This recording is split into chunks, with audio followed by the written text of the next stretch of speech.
Bapak Ibu Saudara yang saya kasihi di dalam nama Tuhan Yesus, sebelum kita mendengarkan firman Tuhan pada malam hari ini, mari kita berdoa. Tuhan, kami kembali datang saat ini di hadapan-Mu. Kembali kami ingin membaca dan merenungkan firman-Mu. Berkati kami semua dan siapkan hati kami untuk mendengarkan firman-Mu, sehingga boleh berakar, bertumbuh dan berbuah di dalam hidup kami sehari-hari. Hamba-Mu urapi secara khusus sehingga bisa memberitakan firman-Mu. Di dalam nama Tuhan Yesus, firman Allah yang hidup, kami berdoa. Amin. Bapak Ibu Saudara yang saya kasihi di dalam nama Tuhan Yesus, firman Tuhan sebagai perenungan kita pada malam hari ini terambil di dalam Injil Lukas pasal 18 ayat 1 sampai ayatnya yang ke-8. Lukas pasal 18 ayat 1 sampai 8. Saya akan bacakan bagi kita. Beginilah firman Tuhan. Di bawah perikop perumpamaan tentang hakim yang tak benar.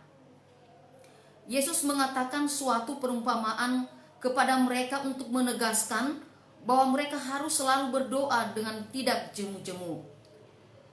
Katanya, dalam sebuah kota ada seorang hakim yang tidak takut akan Allah dan tidak menghormati seorang pun.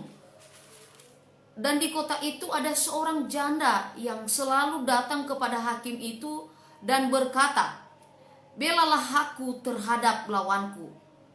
Beberapa waktu lamanya hakim itu menolak. Tetapi kemudian ia berkata dalam hatinya, "Walaupun aku tidak takut akan Allah dan tidak menghormati seorang pun, namun karena janda ini menyusahkan aku, baiklah aku membenarkan dia, supaya jangan terus saja ia datang dan akhirnya menyerang aku." Kata Tuhan, camkanlah apa yang dikatakan hakim yang lalin itu. Tidakkah Allah akan membenarkan orang-orang pilihannya yang siang malam berseru kepadanya? Dan adakah ia mengulur-ngulur waktu sebelum menolong mereka? Aku berkata kepadamu, ia akan segera membenarkan mereka. Akan tetapi, jika Anak Manusia itu datang, adakah ia mendapati iman di bumi? Demikian jauh pembacaan firman Tuhan. Yang dikatakan berbahagia adalah kita yang membaca, merenungkan, dan melakukan firman Tuhan ini di dalam hidup kita sehari-hari. Bapak Ibu Saudara yang saya kasihi di dalam nama Tuhan, apakah pernah berada di dalam sebuah situasi di mana seolah-olah permasalahan demi permasalahan itu datang menumpuk?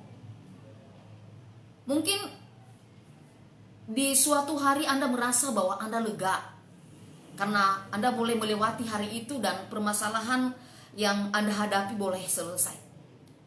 Tetapi baru saja Anda membuka mata pada pagi berikutnya, ternyata ada permasalahan baru yang muncul. Nah, perumpamaan Tuhan Yesus yang kita baca ini juga, ini berbicara tentang bagaimana kita tidak jemu-jemu untuk berdoa. Bagaimana kita membawa permasalahan kita demi permasalahan kita kepada Tuhan. Kita tahu bahwa sebenarnya dalam banyak bagian Alkitab, Tuhan memberikan perlindungan kepada para janda. Tetapi rupanya meskipun dikatakan demikian, banyak pejabat-pejabat, bahkan mereka yang dikatakan berprofesi seharusnya menegakkan keadilan, tetapi justru mengabaikan keadilan itu.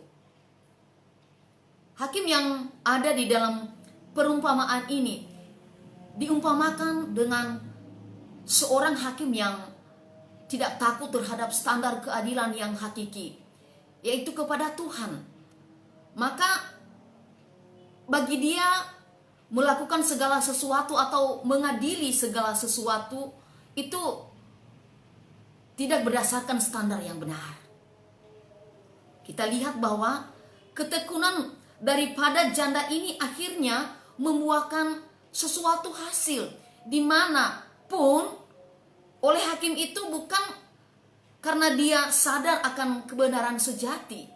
Tetapi kembali lagi kepada kepentingan dirinya dia, daripada direpotkan oleh si janda ini, kemudian dia memperjuangkan perkara si janda ini. Bapak Ibu, saudara yang saya kasihi, jangan sekali-kali kita mengartikan ini bahwa Allah kita itu perlu didatangi secara bertubi-tubi, dan kemudian daripada Tuhan repot terpaksa mendengarkan doa kita, akhirnya dia menjawab. Tidak, saudaraku yang dikasihi oleh Tuhan. Tetapi sesungguhnya perumpamaan ini memberikan kepada kita sebuah komparasi, sebuah perbandingan. Artinya begini, ketika kita melihat perumpamaan ini, kita melihat buah ketekunan yang kalau saja kita tekun, ini terlepas dari motivasinya si hakim. Hakim yang tidak takut kepada Tuhan saja mungkin mendengar. Apalagi Tuhan kita itu Tuhan yang baik. Apa yang kita minta juga sesuai dengan kehendaknya.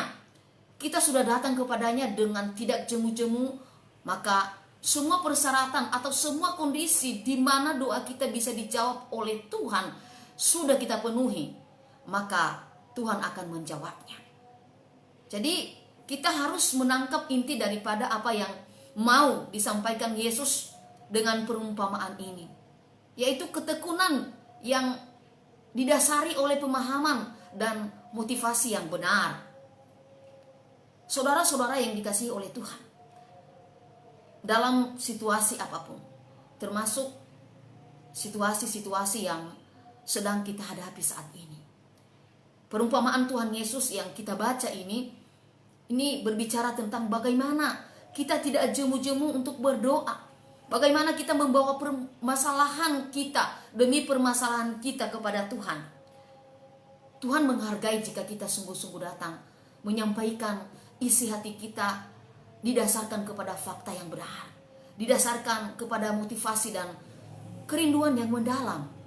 Maka dengan caranya, dengan waktunya Ia akan menjawab kita. Jika kita bertekun berkomunikasi dengan Tuhan di dalam doa, di dalam saat teduh, di dalam persekutuan pribadi dengan Tuhan, maka kita akan memahami lebih jelas maksud-maksud Tuhan di dalam doa-doa kita.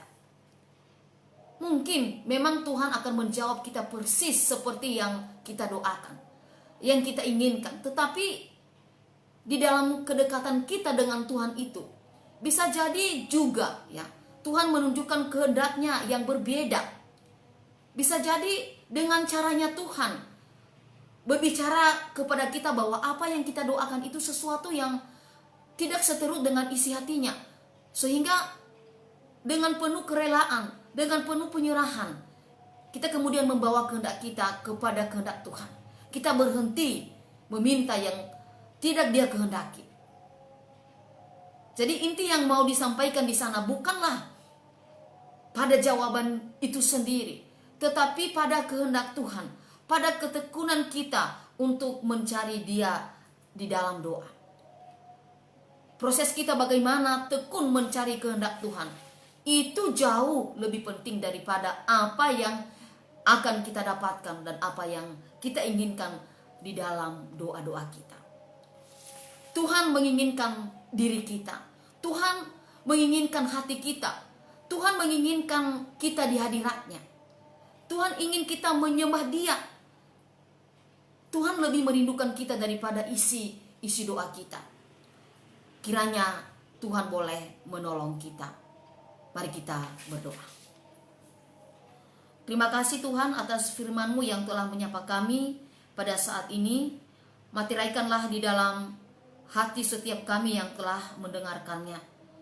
Tolong kami senantiasa agar mencari kehendak-Mu dan bertekun di dalam doa dengan motivasi yang benar kepadamu. Karena Tuhan menginginkan hati kami, Tuhan menginginkan diri kami untuk tunduk menyembah-Mu. Tuhan, pada saat ini juga kami berdoa untuk semua jemaat Tuhan dimanapun mereka berada. Tuhan menolong, Tuhan melindungi dan menyertai. Inilah doa kami Inilah ucapan syukur kami untuk firman-Mu, di dalam nama Tuhan kami Yesus Kristus kami telah berdoa. Amin.